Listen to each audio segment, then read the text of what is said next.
É um dos jornalistas mais conceituados na área do surf, competiu com os melhores do mundo e foi campeão carioca em 1990. Desde sempre ligado ao surf e à escrita, prepara agora um documentário sobre Tiago Pires, o único português que já competiu no WCT. Esta semana, no Mundo ao Contrário, vem conhecer o Júlio Adler.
Como é que surgiu o convite para participares aqui no Sagres Surf Cultures?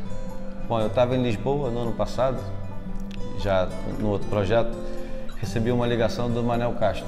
O Manel Castro trabalhava com o João Valente na Surf Portugal, não sei, talvez há 10 anos atrás. E também é um sujeito brilhante, que eu gostava muito de ler as coisas que ele escreve, até hoje gosto. Não sei se você conhece, ele escreve muito bem.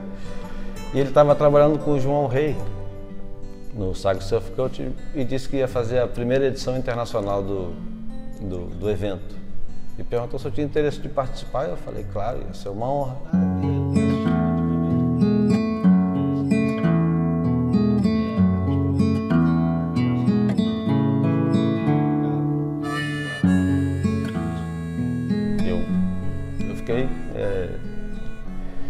Eu fiquei todo bobo, né? Como a gente diz lá no Brasil, fiquei todo bobo de ser convidado para um evento desse.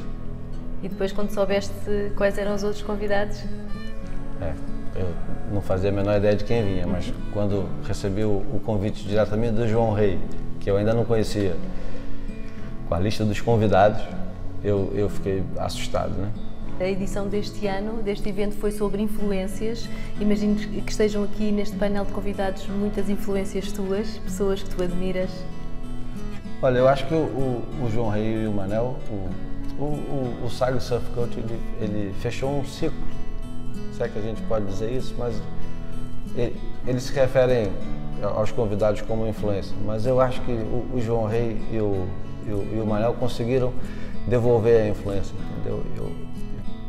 Eu percebi em todos os convidados e conversando, todas as noites nós jantamos juntos, ninguém tinha participado de um evento como esse, e não relacionado a surf. Talvez o Chris, sendo um ambientalista, tenha participado de coisas mais intensas, né?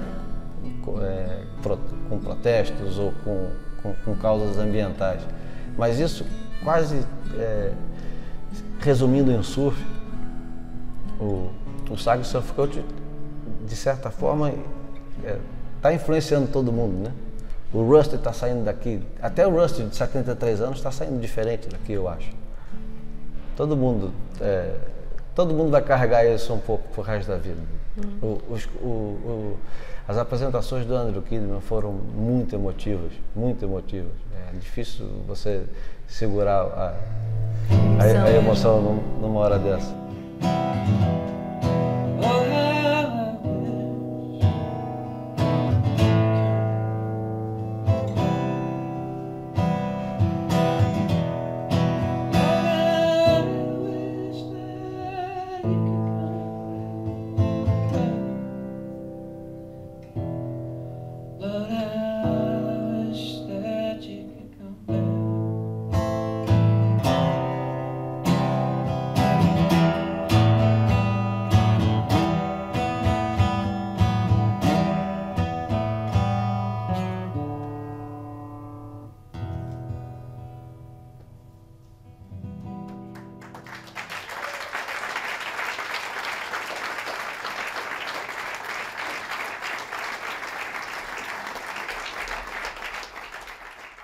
O Andrew Kidman é uma influência enorme para mim, de todos os jeitos. Como editor da Surfing World, primeiro, muito novo, porque ele surgiu muito novo. Eu acho que ele tinha menos de 20 anos quando ele virou editor de uma das revistas mais importantes do mundo. Isso já é uma coisa que inspira. Depois, quando ele lançou o Litmus é possivelmente o filme de surf mais importante da era moderna do surf. Digo, dos últimos 20, 30 anos, não tem nenhum filme mais importante do que o Litmus. Nenhum. É o filme mais influente, é um filme que prova que você não precisa de uma câmera muito cara, você não precisa ter milhares de dólares, você precisa fazer o filme com o coração, que foi o que ele fez, e ele conseguiu arrancar coisas fantásticas do Derek Hyde, do Tom Curren. O filme é uma obra-prima. E como é que tu sais daqui? Feliz por ter participado? Muito feliz, mas também muito emocionado. Há muito tempo eu não sou um camarada de me emocionar fácil. Eu sou bastante cético. Não vou dizer que eu sou frio, mas sou um camarada seco. E aqui eu fiquei muito emocionado. Ainda estou emocionado. Agora despedindo do pessoal. Estou muito emocionado e gostaria de poder voltar todas as vezes para poder testemunhar de novo.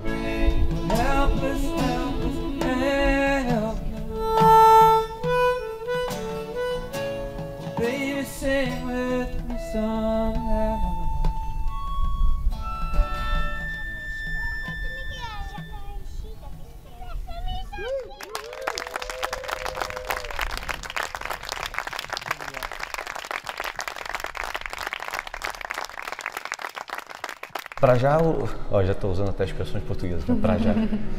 O Sagres é muito especial, né?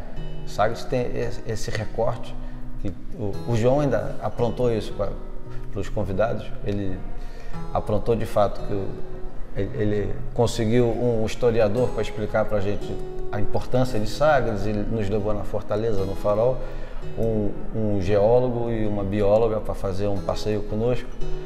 E o desenho daqui, de Sagres, com essa aparência de fim do mundo, né? Com as falésias direto no mar e muito alto, e a impressão que você tem é que daqui para frente não tem nada, né? É o sítio onde a terra acaba e o mar começa, como exatamente. Dizer. E tem uma teoria do Einstein que foi comprovada ano passado, nas ondas de energia, e eu acho que isso aqui tem bastante. Isso não é papo de maluco, mas eu acho que aqui tem, com essas paredes gigantescas de pedra e com esse mar na frente, eu acho que aqui tem uma coisa muito especial. E também sem contar que a história é tão rica daqui, a história e as lendas. Eu acreditava até pouco tempo atrás, eu acreditava na história da Escola de Navegação de Sagres, acreditava e já tinha ouvido até que o Cristóvão Colombo tinha estudado aqui. Falei, nossa, que coisa fantástica. E fui descobrir depois que era só uma lenda, mas funciona bem como lenda.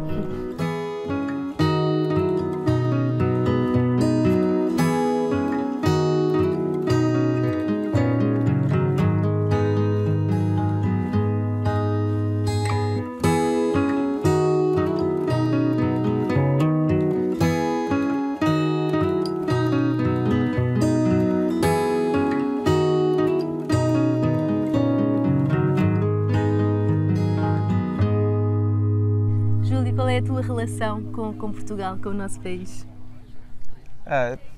Para começar, eu sou casado com uma neta de portugueses e a gente tem o hábito de vir sempre para cá. Sim. Mas antes de conhecer a Maristela, minha esposa, eu já tinha uma relação muito grande com Portugal e possivelmente isso até me ajudou a conquistá-la. Eu venho para cá desde 1990. Nessa época eu tinha a ilusão de ser... eu era surfista profissional, tinha a ilusão de me classificar entre os 30 melhores do mundo, fazer parte do circuito mundial. Naquela época, eu acho que a gente não tinha muitas carreiras alternativas dentro do surf. Ou você ia competir para justificar a obsessão e continuar viajando e tal, ou senão ia ou construir pranchas ou se envolver na indústria de alguma forma. Não tinha free surf, essas coisas como tem hoje.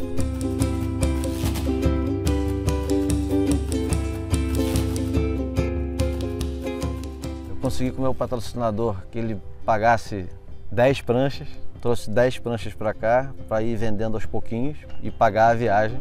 Ou seja, dependia de vender as pranchas para ir pagando aos pouquinhos a viagem. A gente foi para a França, alugamos um carro, 3 campeonatos na França, 2 na Espanha e depois terminamos em Portugal.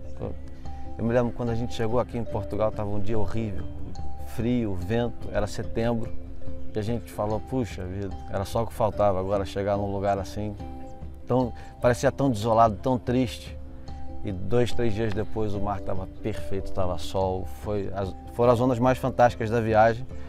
E eu fiquei tão encantado com a qualidade da onda de Portugal que eu fiquei assustado. Não sabia que era assim.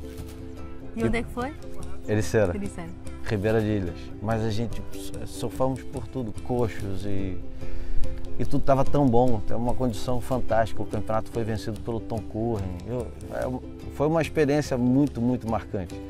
Nunca consegui arrancar isso.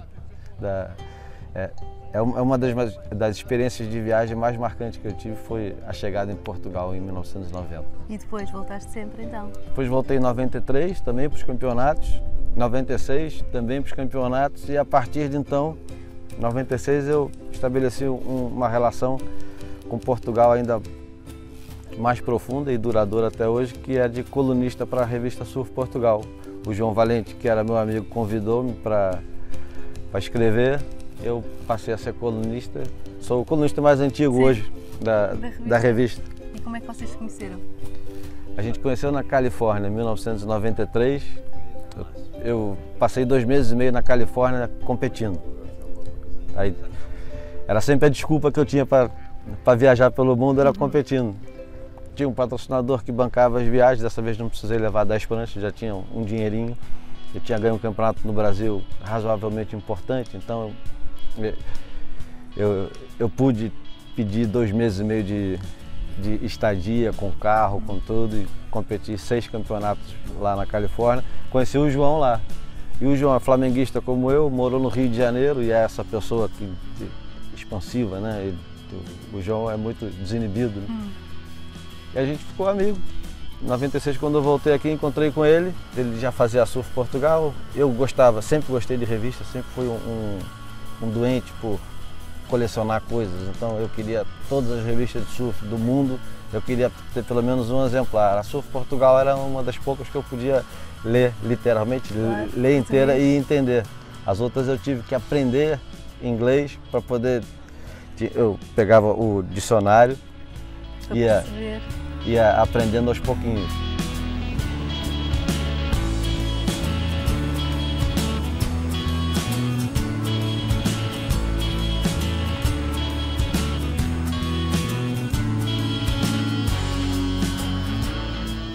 Estava no campeonato na Ericeira, o Marco Occhilupo estava tentando voltar para o circuito mundial. Ele tinha tido os problemas dele com excesso de peso, drogas e toda aquela história. Ele estava tentando retornar para o circuito mundial competindo no WQS, o circuito qualificatório. E ele perdeu na primeira bateria. Ele estava completamente desolado. E eu fiquei olhando ele de longe e de repente eu vi o Marco Occhilupo, cara, aquele cara inquebrável, né? Ele estava chorando, ele tinha perdido. E eu escrevi uma crônica escrita Lágrimas do Tolo. Aí mostrei para o João. O João falou, pô, isso está muito bom, cara. Você devia escrever mais. Você não quer ter uma coluna na revista? E aí começou assim. E desde então eu voltei 98, 99, 2000 e todos os anos eu arrumo uma desculpa para poder voltar para cá.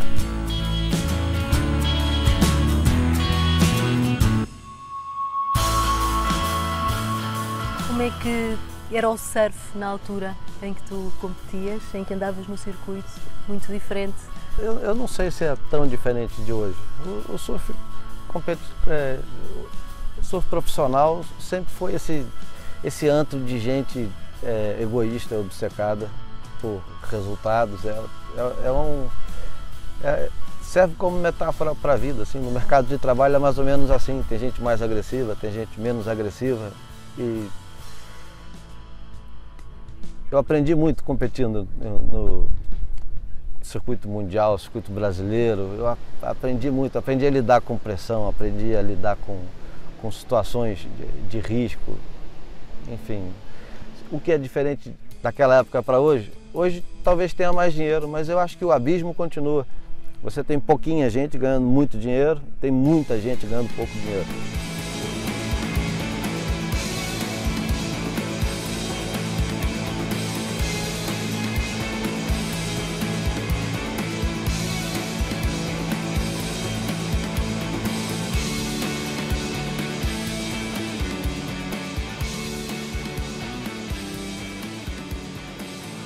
E porquê é que desististe da competição? O que é que te fez desistir, de abandonar a competição?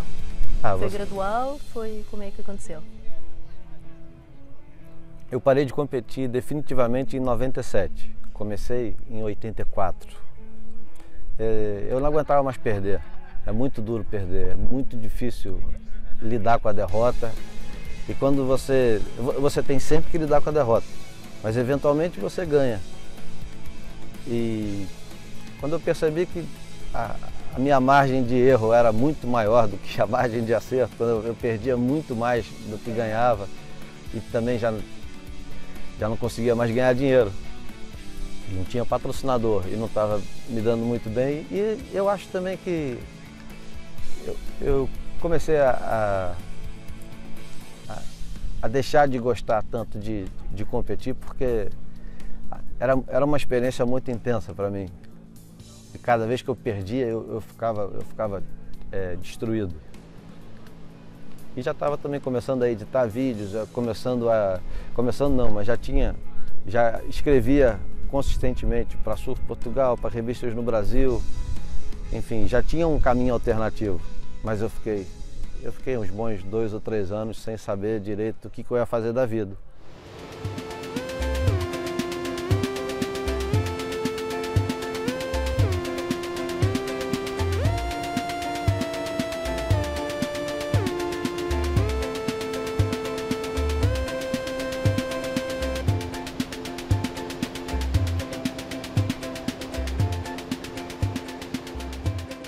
É verdade que querias ser jogador de futebol?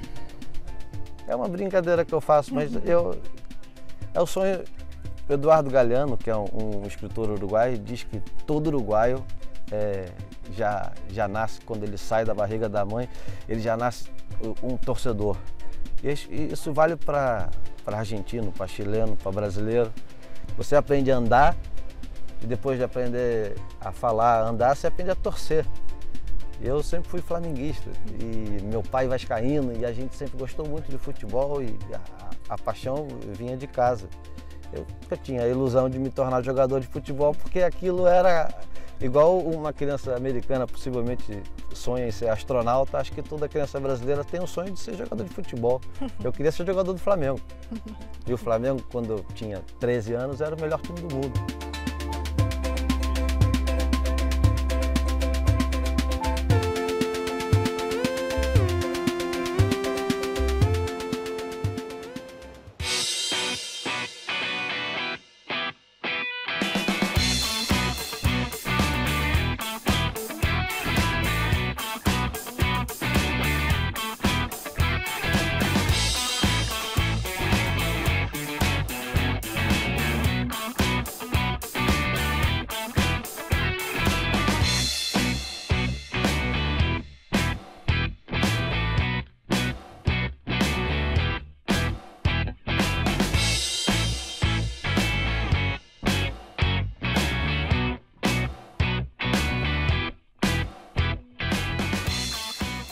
Júlio, para além de teres vindo a Portugal para o site Surf Culture, também estás cá por causa do documentário do Tiago Pires.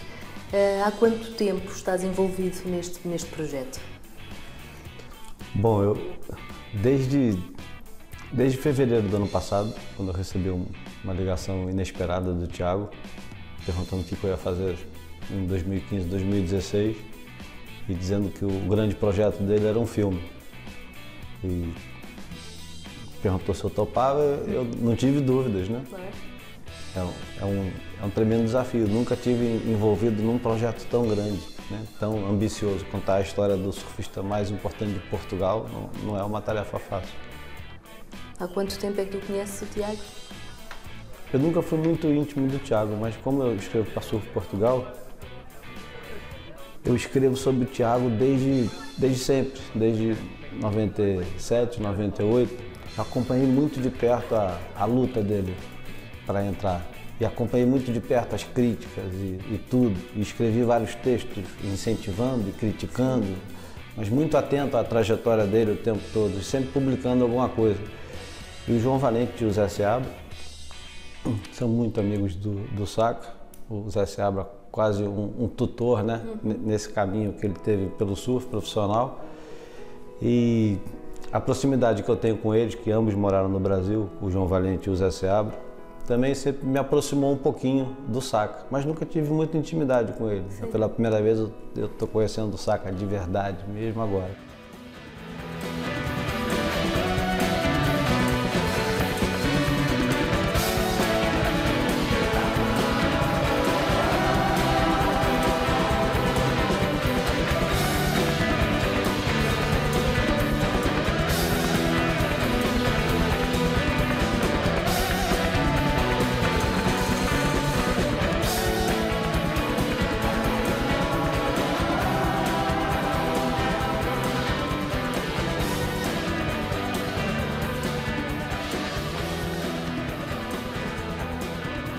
Eu conheci o Júlio há muitos anos, eu ainda nem eu tinha me conseguido qualificar no circuito mundial, estava numa etapa do WCT em Jeffreys Bay, que tinha recebido um convite, e o Júlio estava lá, fui apresentado, apesar de eu já conhecer como surfista, que ele foi um ex-competidor, neste momento ele é um jornalista e realizador de filmes, mas conheci o Júlio e gostei bastante de conversar com ele, é uma pessoa muito aberta e que sempre teve uma visão do surf em que eu me revi muito também, e tal como o João Valente são talvez as duas pessoas que mais sabem da história do surf que eu conheço, e que seguiram muito perto da minha carreira, por isso fazia todo sentido tentar juntar estas duas personagens para levarem adiante o meu projeto.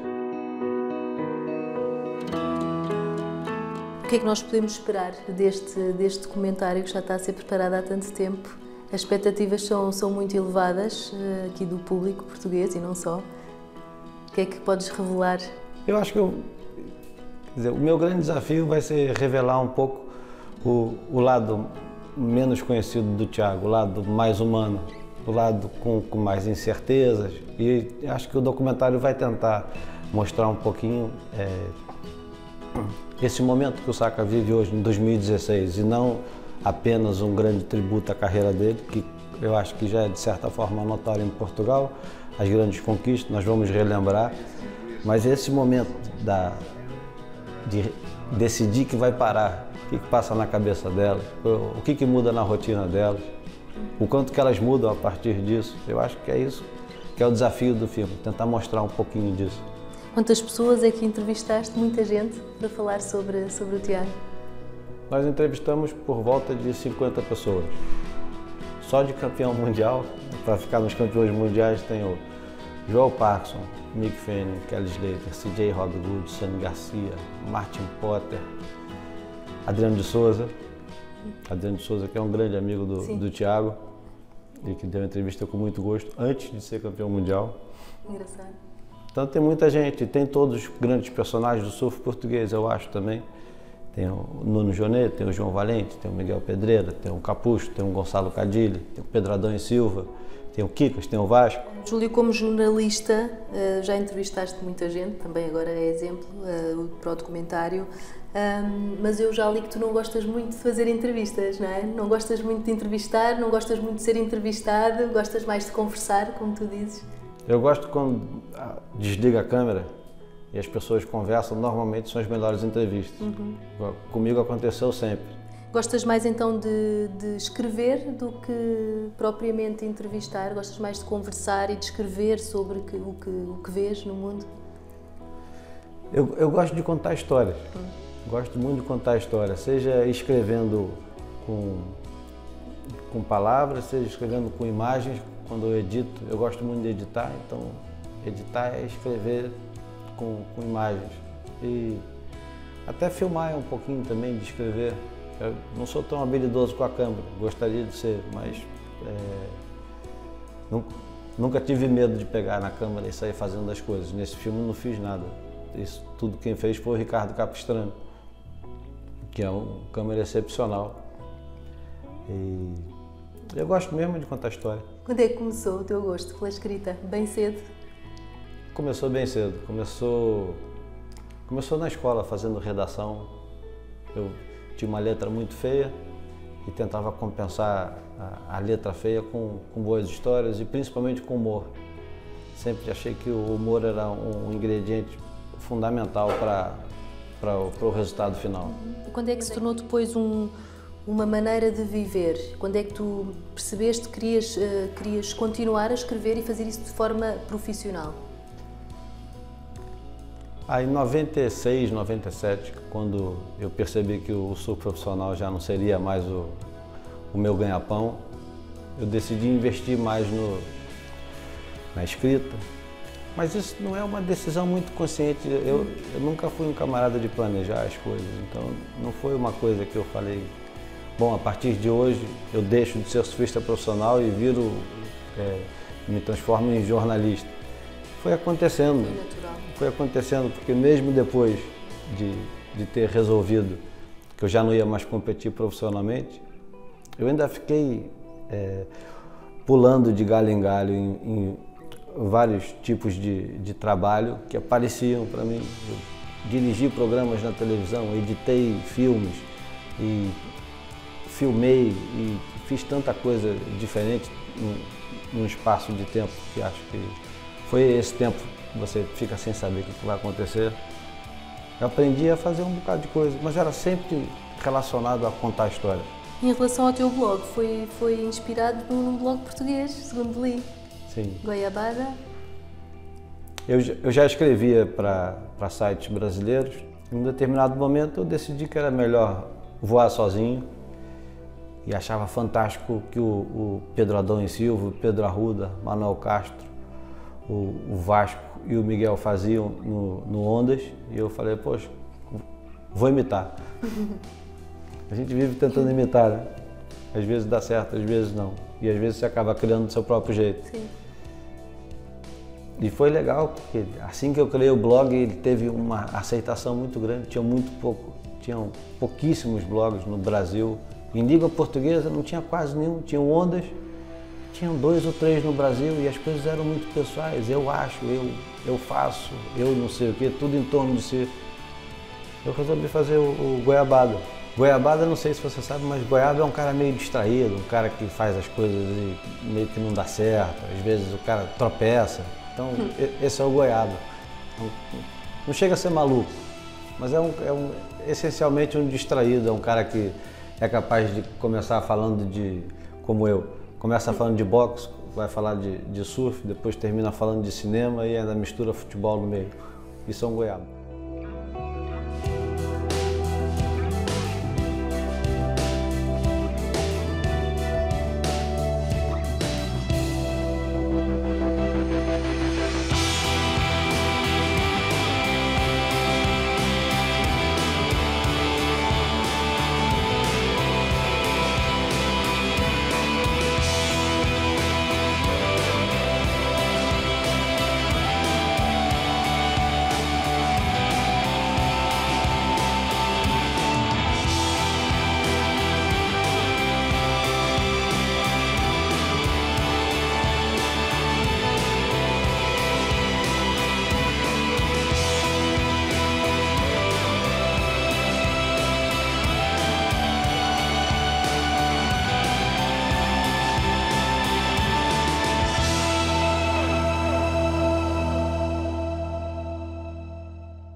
foi ela que trouxe o Roller Derby para o nosso país, criou a Liga Roller Derby Porto e é jogadora da Team Portugal. Chama-se Marta Curtis, Blood Runner, quando calça os patins.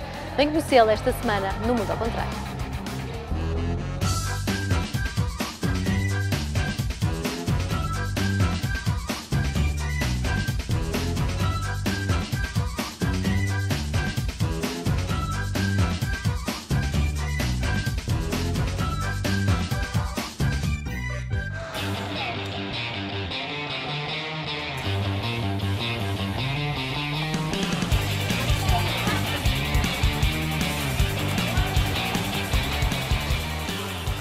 Marta, obrigada por nos trazeres aqui ao teu local de treino. Há quanto tempo é que descobriste o Roller Derby? Descobri há quase 5 anos, numa viagem que fiz aos Estados Unidos, no verão. Fui ver um jogo de Roller Derby e fiquei completamente apaixonada, porque reunia todas as qualidades que eu gosto, de contacto, velocidade e patins. E quando cheguei a Portugal, tentei ver se havia alguma equipa ou não.